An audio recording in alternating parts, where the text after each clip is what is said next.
Welcome to Melanated and Spiritually Woke. I'm your host, Adorable Earth Angel. I'm a holistic wellness educator of 12 years with a master's in public health, energy healing of 7 years, and have been a Black female spiritual alchemist my whole life.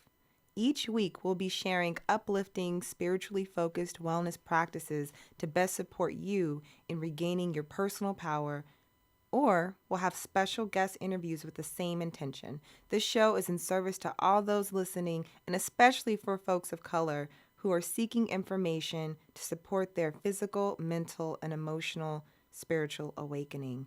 These practices will help you live your best life. So awesome to have you here. Welcome, Erica. We have the lovely Erica. Welcome to Melanated and Spiritually Woke. Yes, I'm so glad to be here. Thanks for having me. So everyone listening in and watching, actually, I have the pleasure of inviting Erica EDL Lawrence onto the show. I had the pleasure of being on a radio show called Generation X on KCBZ Radio. Actually, wait, not KCBZ Radio. KCBZ Radio. Yes, that is the radio that I'm trying to say. I had the pleasure of interviewing Erica, being in an interview with Erica, where we talked about astrology, we talked about human design, and I was just blown away just by her amazing personality, her character, and the wealth of knowledge that she's bringing and the light that she's bringing into this world as someone who is wanting to heal her community. And so I thought it'd be invaluable to have a conversation about what does it mean to have this energetic body, and how can we navigate our energetic body and make decisions based off of the energy that we're given. And how now that we're indoors, we're with the COVID vibration of being sheltered in place, like what does it mean for us to actually go inward and focus more on ourselves, focus more on what we're about, and how we can having that awareness, hopefully take that energy and flow that into the shifts, because we're never going back to life as normal. So what is the shift? So Erica, I would love for you to just kind of like share some opening thoughts about your connection to human design, or anything that kind of brought you towards this path of wanting to dive into energy and understanding energetics and the importance of it, and how you got to that place. Well, thank you very much for that introduction. That was amazing. And human design, for me, it was introduced to me through a friend who is no longer a friend. So that actually makes it even more important, because she gave me a tool to use to become more centered within myself, and also to have more awareness with how I deal with other people. So I was also going through a really rough time during that time. So I was looking for ways to be more calm, have less anxiety, to remind myself that I still had value and importance, because I lost everything that I had, and my family was with me, and we were all struggling. So human design came to me at a low point, and so I really dove in, and I realized that it was a tool because it showed me energetically how best to interact with others and to achieve balance and acceptance and awareness in my life. And that's what human design has done for me.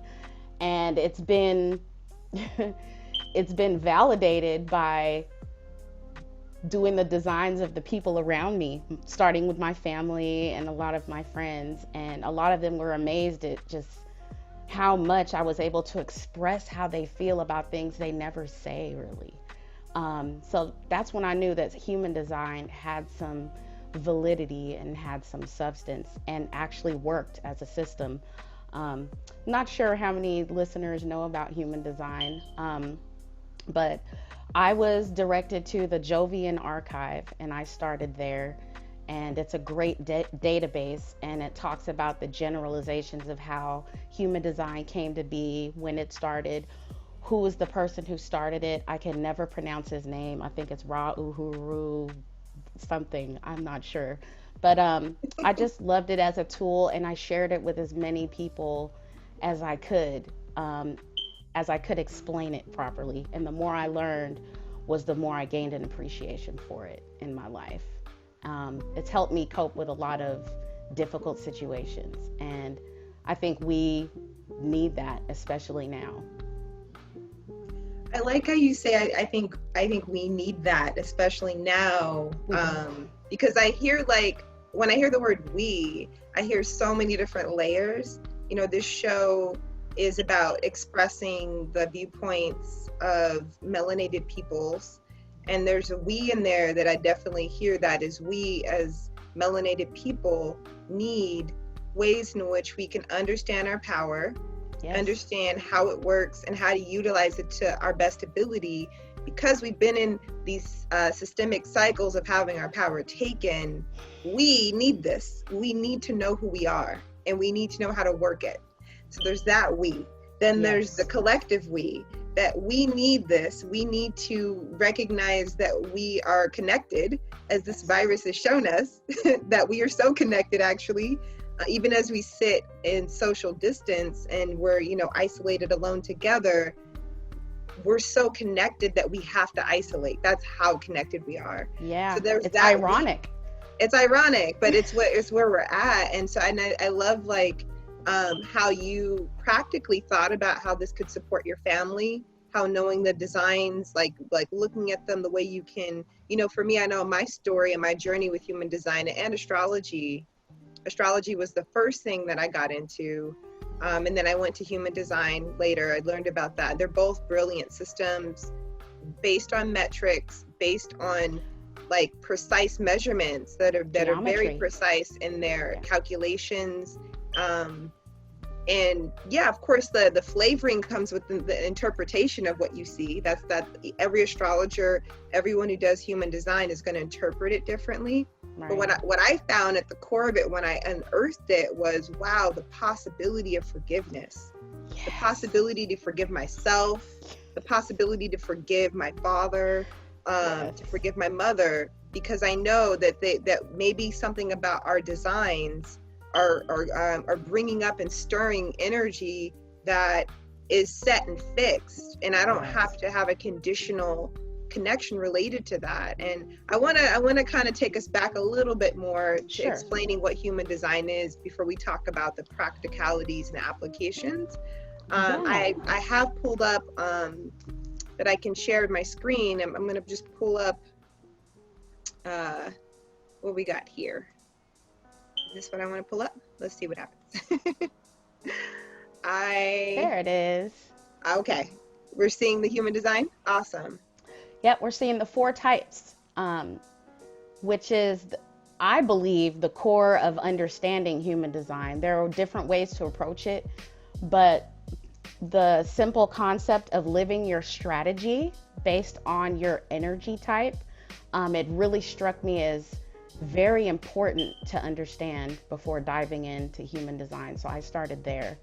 Um, and yes, you have all four of them up. So, what is human design? It's like a logical system that brings together different principles, um, esoteric principles, including astrology, Kabbalah, and the chakra system, and also quantum physics and the I Ching.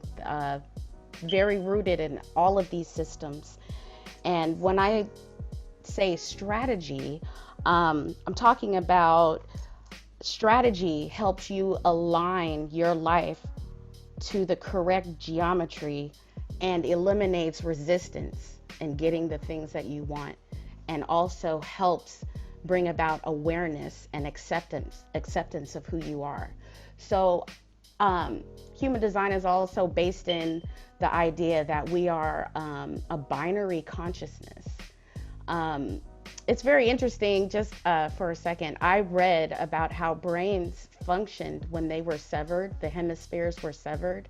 Um, They did questions with people who had it connected, and the dominant side of the brain would answer the questions. But when it was severed, the connection, the other side of the brain would have to answer for itself. And so there were different answers. So this made a lot of sense to me. The four energy types are projectors, generators, manifestors, and reflectors. And all of these are based on basically the binary consciousness and what was connected when you were conceived, and then again when you were born. So what your personality is and how you energetically interact with other personalities. There's definitely a geometry to this. And Adorable, when you said before that we are all one and we are all connected, that is it right there. We all are connected. However, we are also able to express that connectedness in individual ways. And it's best for us to learn how we deal with ourselves and see how that reflects to how we deal with others. And it's called conditioning. So when I talk about the aura types, generators, for example, are called generators because they are directly connected and activated in their sacral center, which is the powerhouse of the human being. That's like when you think about it physiologically, the adrenal glands, the kidneys, the stomach, like where you get your source of energy, where you replenish your energy. It's like the life force. There are some people in the world, according to human design, that have that activated, and they're about 70% of the population. The workers, the people that build, the people that make it happen. After that is the manifestors. Now, manifestors are directly connected to their manifesting center, which is the throat. And the throat helps, speech is what makes thoughts come to be. Once they're said and out of your head, they're out in the open. They can be worked on, they can be built upon, they can be argued against. It's a manifesting tool. Projectors are not connected to the sacral center either, but they have a specific role in society, and that's to basically inform. And then you have reflectors who have no definition, and their place is to, or their ability is to basically reflect. So I know I said a lot, and I'm gonna have to break down some things, but the bottom line is, energetically, we all interact with each other in different ways, and that if we learn how to do that, we can accomplish more. We can be more aware of ourselves. We can move through the world without resistance, get the things that we want, deal with adversity, deal with success. It's a way that we live, and everyone has their own way of expressing that. Okay, I'm gonna pause right there because I said a lot. I think you said all the good things, though, and I kept sharing the images so that people could see the four different types. And I think when you're just getting into human design and you're just starting to recognize, and I'll share one more time the screen. We also want to notice, like, as you look at these different types, the generators, the manifestors, projectors, and reflectors, what you're really looking at is a way of thinking of yourself in circuitry form. Absolutely. And you're thinking of your auras as different types of energy centers that are interacting and in conversation with each other. So it's like your body and your system is talking to itself. Sometimes like when you're by yourself, you have certain ways of connecting to your internal aura and your chakra system. Yep. Then if you were to take your system and stand next to someone else's system, all these other different circuitries are going to form that also activate you. And so the connectedness, I think, as we bring it back to COVID too, the interesting thing is, like, in this isolation, you're sitting with your own energy if you live alone. If you're with your family, you're really expanding upon being in those specific auras all the time, right, which opens up some doors, right? And so it's so interesting that for every listener out there, you're going to be one of these 4 types. Yep. And within that, one of these 4 types, you're going to be expanding upon and connecting with your energy in a way with shelter in place that you haven't had to do in a while, because before this, your aura was interacting with all these different people, and your circuitry was connecting all these different doors within you. And now you don't have those same connections and associations to work with. And so it's like, who are we when we really sit with ourselves, and what starts to kind of surface? And so I think that there's something really profound about kind of thinking about that. I think it's really profound. It is profound, and we don't get a chance to do that. That's another thing that shelter in place has brought, and that space, in order to think about these things without the rush, without the rigmarole, without dealing with things at the job. I mean, we now get to stay home and, let's just say, work out the circuitry with the people in our lives, and we're not doing it with the people at work like we're used to. It's a huge change. And I just have to say that generators who are like physical and like to hug and are like powerhouses, we're like dying out here. I think like we're used to interacting with people and getting it done and meeting those deadlines, and this is what we do. You know, we're used to having projectors guide us in the right way, and manifestors tell us where we start, and reflectors letting us know where we could be better or how we could be different. It's a huge change, and it's a good one. I think it's good. Well, we clearly know which one you are. You're a generator. I'm such a generator, and I love it. Although I am so shocked at how accurate my chart really describes me. I like to tell people I'm a 4-6 generator with an open will, an open root, and an open head. Basically, wow. You know, I have nothing to prove, and I cave under pressure, and I love expanding on other people's ideas, but I do it in a way that I tap a well. I have referring to the I Ching, I have a gate in my chart that is the abysmal, and it's located in the sacral, and I tap that well all the time. One of the descriptions is having an ability to succeed no matter the odds, and I really needed to hear that, and I needed to remember that was a part of me.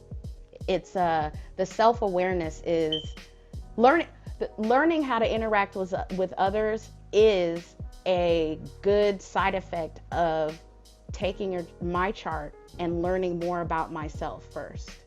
It made me better.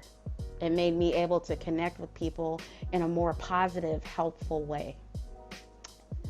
I love that. And I mean, because you're really allowing yourself to get at not only, when we say I love myself, self-love, and then I can physically look at a chart and say, oh my gosh, these are the parts of me that I can either embrace or not, and work through that. And I think I want to bring us back to kind of the earlier part of the conversation when you were talking about conditioning, because that's a really huge part of this system. So in human design, the founder of it, he talks about this idea that when you learn about your design, when you have a conscious awareness, when you go online, you go to Jovian Archives, you enter your birth information, and you see your design for the first time, that moment is almost an energetic birthday for you. That you're having to then process what it means from what you were taught up until this point versus what the energetics of what you were born with, and how to actually for within this system, it's called an experiment, meaning that you're going to now experiment with trying to actually live like what the system is prescribing you to be. And so it's you, and conditioning is the energy between who you really are in your design, your energetics, and what you were taught you to be. You're and space in between it is conditioning. And so it's like what you're trying to do is slowly like close the space. My journey, what I've noticed is closing the space. There's a lot of tears in between. There's a lot of pain. There's a lot of trauma. There's this space between who I really am and what I was told is there's stuff there. And I'm curious, like how when we talk about human design and we talk about, you know, right now people are in a space where they're having maybe to deal with that space in between, right? With work and with, you know, being on your errands and going out on the weekends and eating at a restaurant. You could leave this here for years and never kind of touch that stuff, you know. It could just be there. And now we could say one of the silver linings of this moment is the gift of self-healing and inquiry, and just the curiosity, because like we're intersecting human design and COVID. Like, what are your thoughts around this space, and how human design can have us understand our space, maybe talking about authority, talking about just kind of different aspects of how we can interact with the deconditioning process? Yes. So that is a very good question. And that is basically what we've been talking about this whole time. The experience with another energetic being.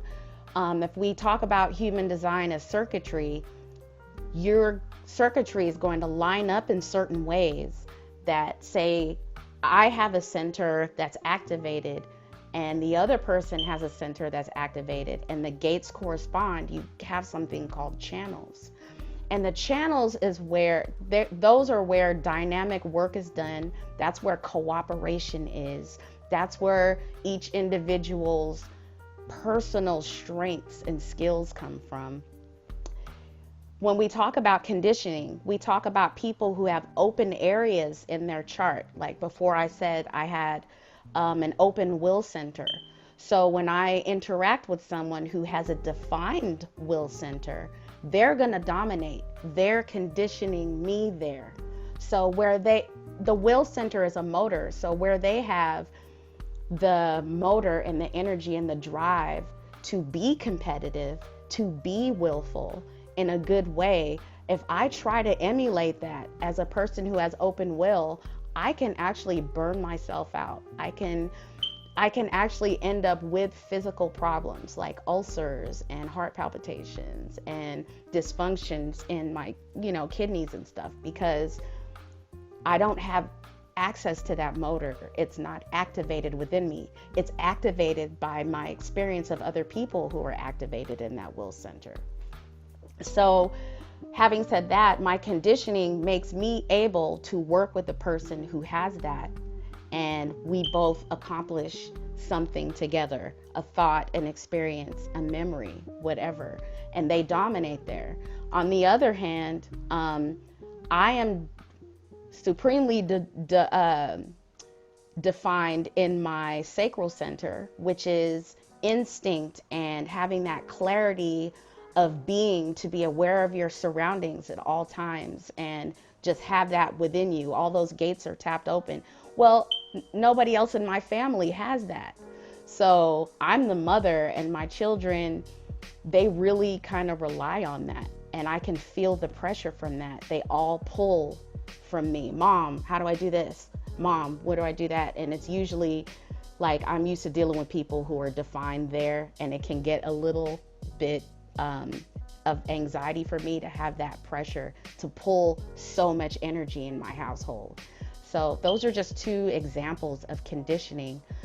And when there's a term in human design called the not self, and that's when you that's when you are able to be conditioned, but you're unaware of it. So you're kind of like letting your not self rule your decisions and make those gut, like impulsive type things that we always say, oh man, I shouldn't have done that after. It's kind of like a reflex. When they talk about strategies in human design, if you live your strategy, it gets rid of the resistance to that conditioning in the right areas, and it also gives you a better chance to get the things you do want in a way that you can accept, and that lines up with your personality and the way you are. I don't know if I explained that you did as simply as possible. Some of the examples of the not self strategies that are up on the screen share. Yes. So I mean, My so and like what I love about this website is these are the percentages that they have. So people Yep. go on this website and they enter their information and they collect this data on thousands of people. So they're able to take kind of like a sample population of what and estimate the general global population based on the people who submit their information here. And as you Right. can see, they have the not self strategies for open centers. And so these percentages are literally the percentages of the general population that has these different centers Open. open. Yeah. And so as you see, like 70% of our general population on the globe has an open crown. Yes. Whoa. I thought that that was really interesting. And it makes a lot of sense since 70% of the population are also generators. It really, when you think about it, Mm. really makes a lot of sense. So I'm also amazed at how these geometries balance out. In contrast, 30% of the population have a defined will. So Mm-hmm. it's like 70% of the population has an open crown. So they're open to conditioning. And that brings cooperation. You know, everybody has a place, and there are people who are better at things than others. And it's good to know where your role is as a human being and how you can be your best. Totally. And it's I mean, as you speak to that too, I think there's people that are listening out there that might be curious about their human design.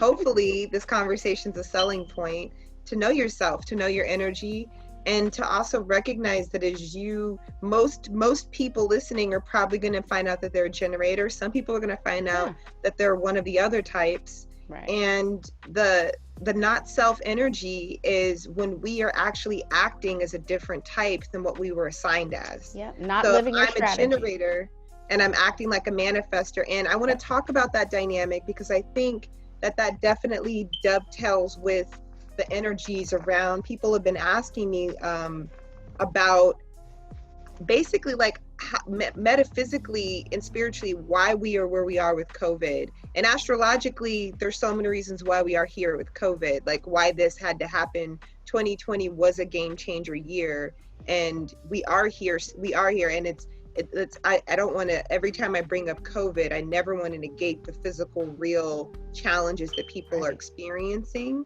Yeah. And there are some spiritual ramifications for why we have manifested this collectively. Yep. And I think that there's something that I think human design can give us another way of understanding it, and especially based on what you just said, Erica, like about 70% of us are generators.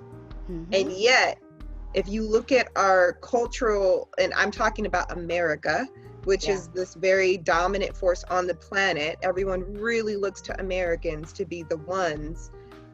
We really lift up and propagate this idea of being a manifester, Right. Yes. of being a Yes. manifester when actually 70% of us are generators. So there's Right. this, and so I'm thinking that, I don't know, I feel like that there is some sort of like I wouldn't say like a collective dis-ease around not really being forced to be something you're not for so long, that Right. collectively now we're having to, it's like all the time, the whole thing around we're on timeout, it's like Yeah. you're doing something you're not supposed to be doing. Like, I'm curious, like, what are your thoughts about that conversation around misappropriating our energies? Oh, because I mean, and we talked about this on the Generation show too. There's a lot of programming that actually goes against people's personal strategies. There are people out there not living their strategy in order to fit into a role that has been offered, to them. Like, so many people in my generation just went to college to do something because that's what we were supposed to do, and um, didn't get to follow those things that were important to them and that made them happy and made them feel satisfied. Generators, like, just as an example, generators, they have an open and enveloping aura. So our strategy is to respond, because when we don't, we get frustrated. Manifestors who tap into that motor of the manifesting throat and make things happen, um, they feel best when they're able to inform and help situations, people, interactions find peace and closure. Um, but they have an aura that's not open and enveloping. It's directional and it's repelling. It directs people. So I think the system has been against us for long enough. It's something that we created, mankind as a whole, out of our ignorance. And I don't mean stupidity, that's different. When you don't know how powerful you are and the tools that you have at your disposal in order to really make a difference and evolve in the right way, then you're going to get feeling like you're going against the grain, or feeling like if the machine stops for 1 minute, you're lost. You're not. I would encourage people to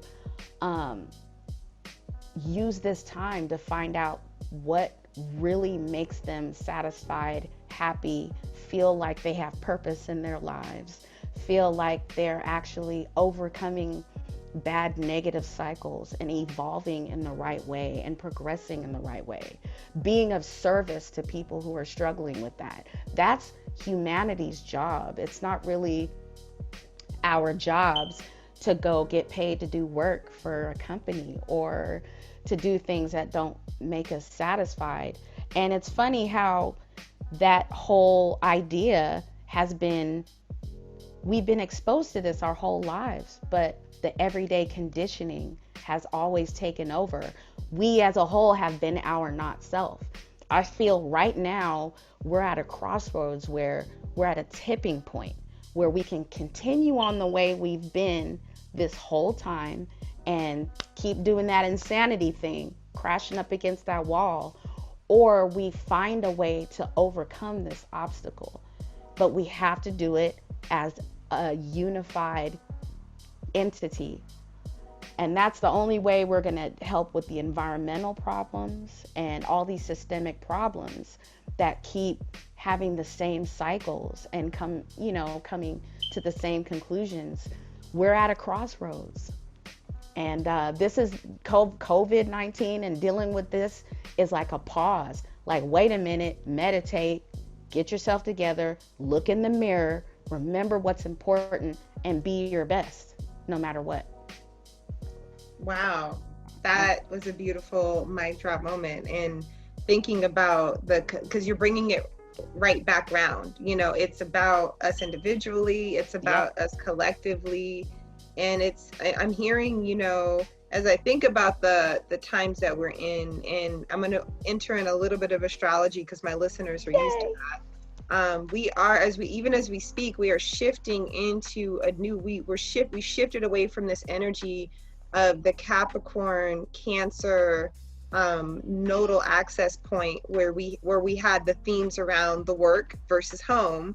It's not a coincidence that we're in this work from home vibe, because that's literally what the eclipse period has brought about recently. We're shifting as of now. We are in a brand new eclipse cycle of the Gemini and the Sagittarius. So this is the energy of information, knowledge.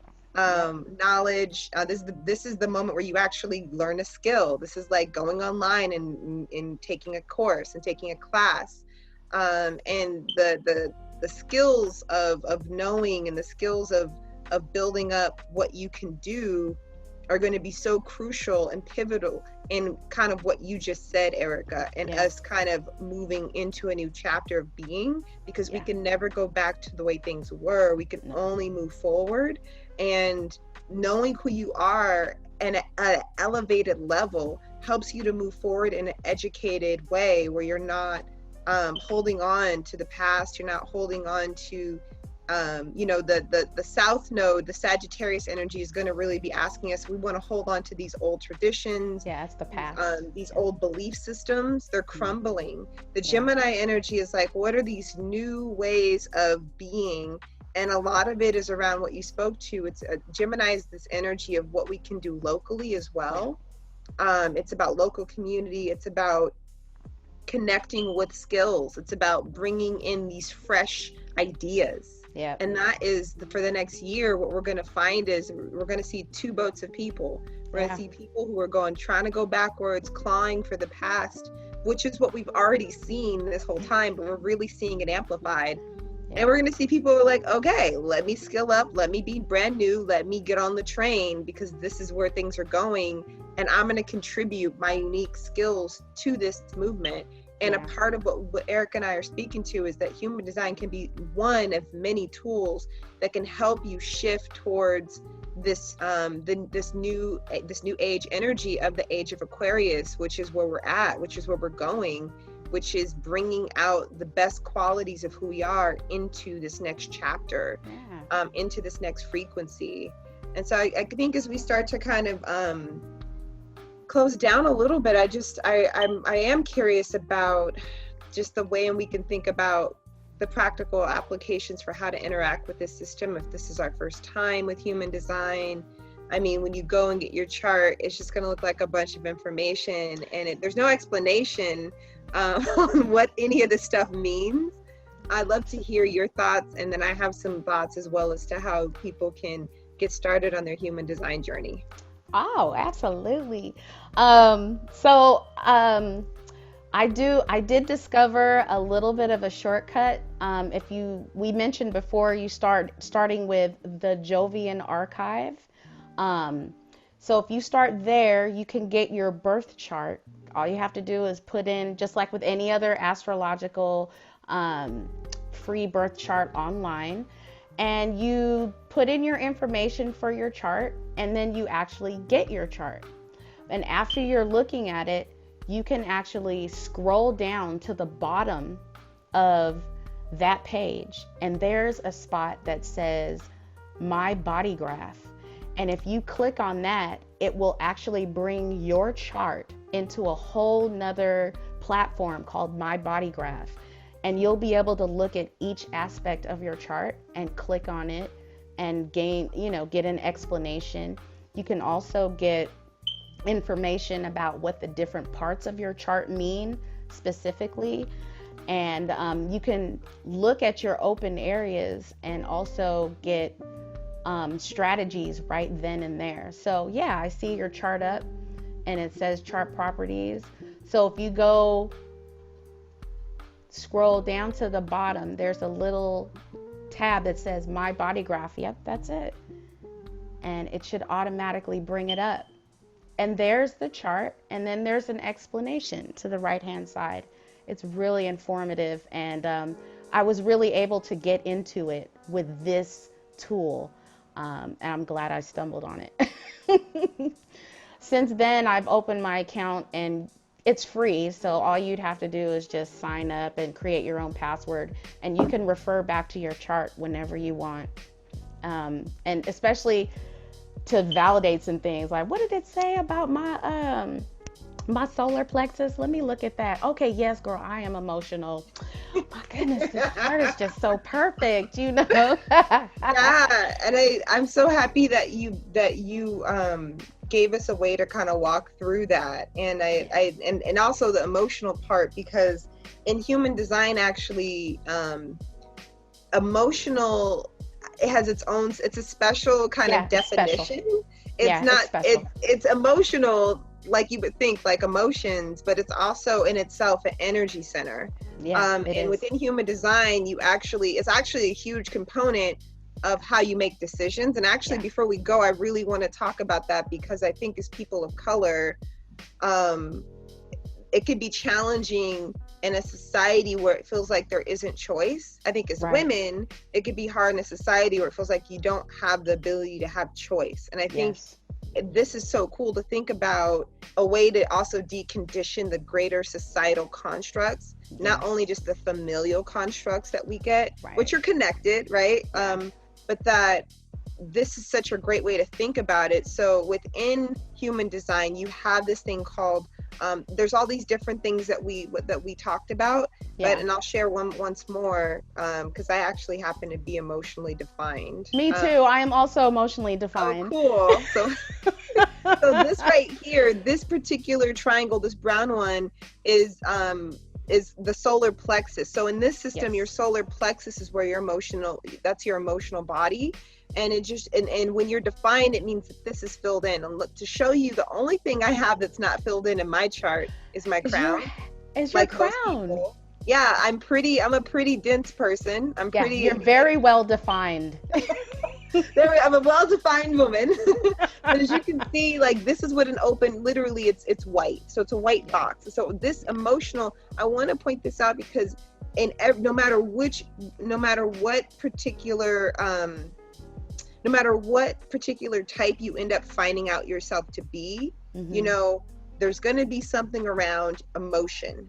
Yeah. And emotion is like a key factor in you understanding if something's a yes or a no. And there's like actually a lot of different ways. There's like the ego, there's so many ways that you can know there's your splenic response. Right. So I don't want to get too complicated. Right. But you're talking about authority. And when you talk about authority, that's that inner voice that you should listen to, not your mind. Your mind is the passenger. Your mind is there to work for you. Don't worry about what your mind is talking about. When it comes to your awareness, and your authority, it's whether you're emotionally defined or not. If you're emotionally defined, and I thought this was really, really interesting, and it was hard for me to get a grip on, you have to wait. You cannot make decisions in the now. When you are emotionally defined, you have to go through every point and feeling of a situation before you come to a right and proper decision, one that lines up with what you're trying to accomplish. So as a generator, we already have to wait to respond. But as an emotionally defined generator, you also have to don't make decisions in the now ever. If you can, you have to really ponder and think about it. Being impulsive will go against you and what you're trying to do. Waiting to respond helps you line up with what you're trying to accomplish. So emotional authority and listening to that awareness center that you're defined in is really important. I completely agree with you. And the one thing I would change about what you shared was, instead of thinking, you have to feel your way through it. Right. You have to let yourself. And I think the challenge that we find ourselves in, I know I'm going to speak so specifically about myself, is that there are some things I really just wanted to skip ahead and just be on the other side. I don't want to feel anything, because it feels like the feelings, especially now in these times, I think people are having their spiritual awakenings, and they're like, the feelings of anxiety or depression, or all the things in between, the dark night of the soul, when the demons come, those, like, the big feelings, just not wanting to have them, not wanting to be a part of that. And this is when I think you talk about the meditation, the spiritual tools, the energy healing, just the various ways that we have to make sure that we are actually cleansing and purging, because as emotional beings, and mind you, 50% of the world is emotional, 50% of the world is undefined, meaning that they're unemotional. And if you're unemotional, that does not mean you don't have emotions. You see, again, this is a human design definition.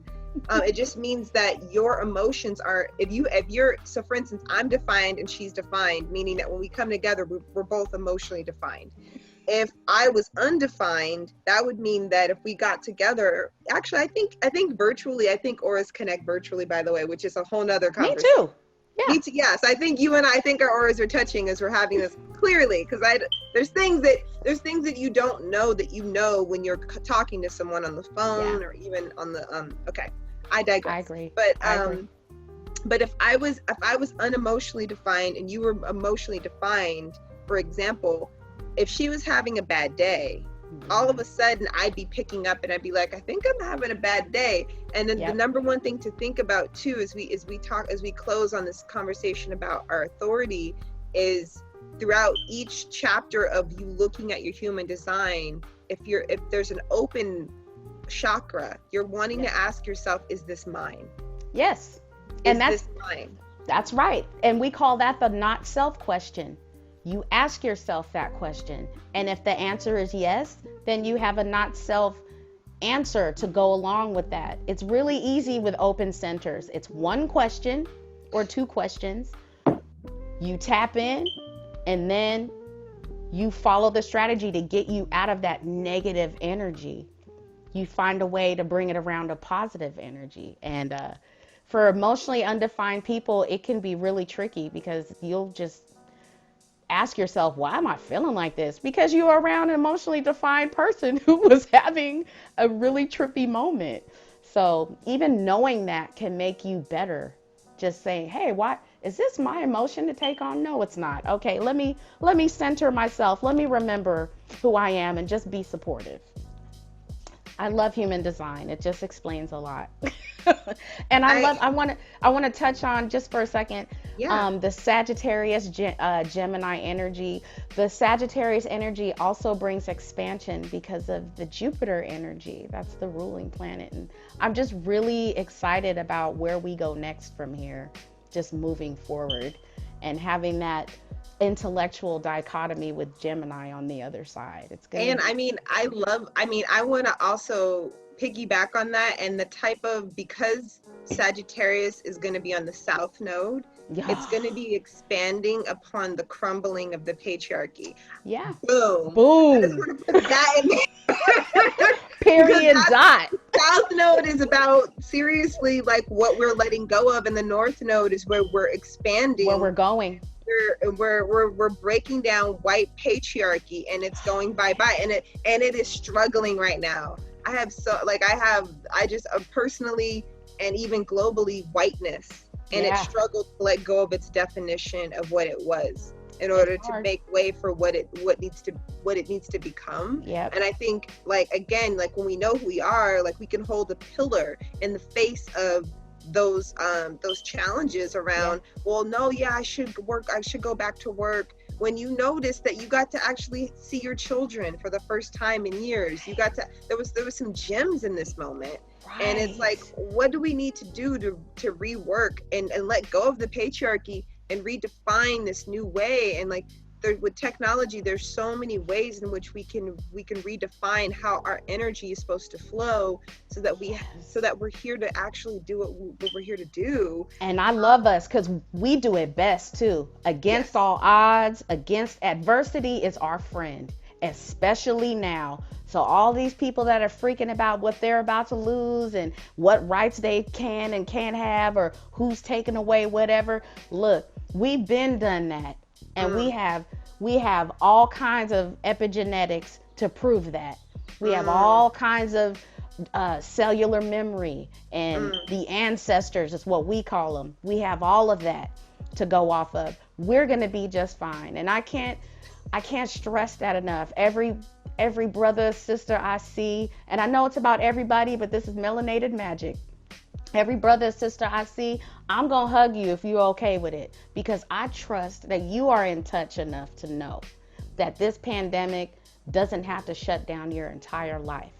Just be aware, be smart, move forward. It's a revolution from here. We can't stop what's happening, but we can definitely, moving forward, work together and have a plan that's best for everyone. Everybody don't have to be invited to this party, but we just have to do our parts.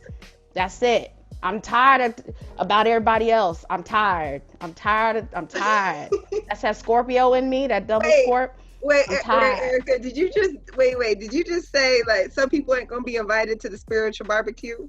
Is that what you No, not everybody. No, because you have to be more than an acolyte. You can't be a newbie up in here. We got this part. This is our job. They've been trying to take it from us, and this is what we do. That's why we dominate everything. That's why they're scared. Let us do us. No, we gon' do us. That's where it is right now. I'm just so solid on that. We gon' do us, and I think we did us. I mean, like two Black women talking about human design.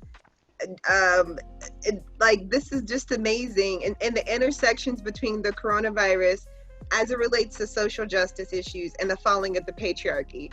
We're just covering it all today. Yes. Yes. That is the best dissertation for some sort of Octavia Butler's book club. She's proud. She's proud. She is. Proud, ancestor proud. Well, Erica, you know what? It has been just phenomenal. Just your presence, your light, just your light. You're a light worker of sorts, and I know that you're just healing us with the way in which you work in your human design and the way in which you did your deep conditioning work. And I really sincerely am so grateful for you.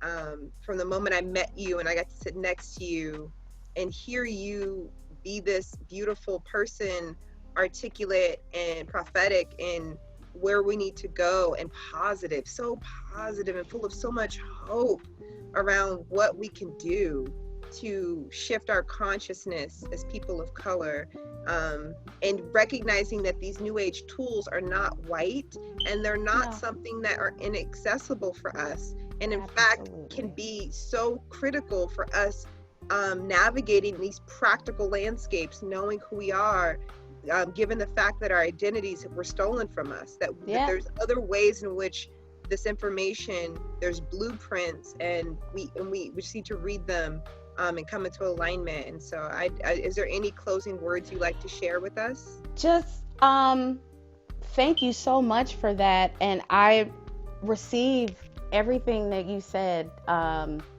I appreciate it, and I appreciate the opportunity to share this moment with you too, and just build in really significant ways. This is not anything new to us. We are reclaiming what is ours, and we're going to do our part. We are doing our part to get this world unified and to get us into the cycle of a grand evolution. For we are drops in an ocean, and we just have to be able to have the courage and have the support and the love for each other to all get over this and to fight for what is rightfully ours, and do it in a way that is going to change humankind forever. This is the moment. This is why we're here. I truly believe that this is the moment. Everything, all the tools that we've had this whole time, they're not white tools. They're not any type of culture. They're ours. This is what we know in our bones. This is what we know in our dreams when we're asleep. This is what we forget when we're in this world that's trying to tell us who we are and who we aren't. I mean, Joe Biden is out there telling black people they're not black if they don't vote for him. How much more are we going to take? We're not. We're going to move in a direction together with love, integrity, awareness, and support for each other. I love my black brothers and sisters. I love my people. I love my queens. I love my kings. I love y'all. I think we need to say it to each other more and mean it. That's it. I'm closing on the love note. That's it. Thank you, Adorable, so much. You truly are a manifestation of your name. And I hope we get to do this again sometime and talk more about astrology, because girl, I'm into that too. You already know. Okay. We already know you're coming back. I can hear, I can collectively hear the energy of spirit and the community saying, of course, come back sooner than later. Thank you again for being here. Thank you for all the listeners out there for hanging with us towards the end. You really rocked with us. Thank you for sticking it out. If people wanted to connect with you, I don't know, maybe someone's like, hey, could you look at my human design chart? You're amazing, and I'd love your insights. What is your email so that people can connect with you? My email is EDL is here at yahoo.com. Just one word, EDL is here. And you can also reach me alien.is.here on IG. So Erica D. Lawrence, look me up, and I'm that person. Just contact me. It's all good. Everyone's welcome. Yeah. So reach out to her if you want some human design support. I love her work. I need to reach out to her because I have some human design questions for myself, and I give human design readings myself too. Yes. So That's the thing. Like when it comes to human design, you work with other consultants and you hear what they have to say, and it just enriches the whole conversation, your understanding of your essence to have someone outside of you. Yeah. Sharing is caring. Right? If you want someone loving outside of you, I recommend her. That's one of my recommendations as a practitioner. All right, y'all, we will see you back next week for a brand new fresh episode of Melanated and Spiritually Woke. Until then, we both are sending you so much love. Yes. Mwah. Ah.